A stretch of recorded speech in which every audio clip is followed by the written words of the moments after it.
এই ছেলে, তোমার গাড়ি কি এখনো পরিষ্কার হয়নি? না 5 মিনিট সময় লাগবে? আরে আমার হাতে এত সময় নাই, আমি এখনই উঠবো। আচ্ছা আপনি উঠেন তো দেখি গাড়িতে। উঠে আপনি কি করেন? এই বয়স্ক মহিলারা খুব কথা বলে, এই চাকরি আর আমি করব না। আরে বাহ, সামনের সিটে বসে আমাকে ভালোই লাগতেছে। এই বাড়িতে আমি চাকরি করব না, আমি চাকরিটা ছেড়ে দিব।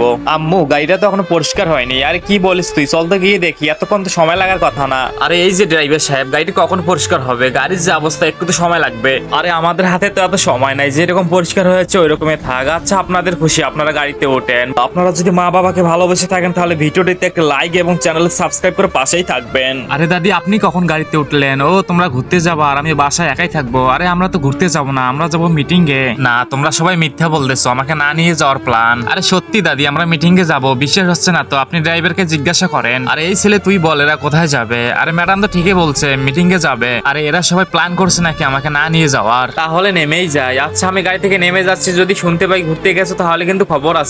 যাক বাবা, চলে গেছে। ড্রাইভার চলো এখন তুমি, আজকে সারাদিন ঘুরবো আর অনেক মজা করব। কি আর করবো, বাসায় আমাকে আজকেও একাই থাকতে হবে। যাই বাসা যাই। ড্রাইভার সাহেব, তোমাকে ধন্যবাদ আমাদের পক্ষে কথা বলার জন্য।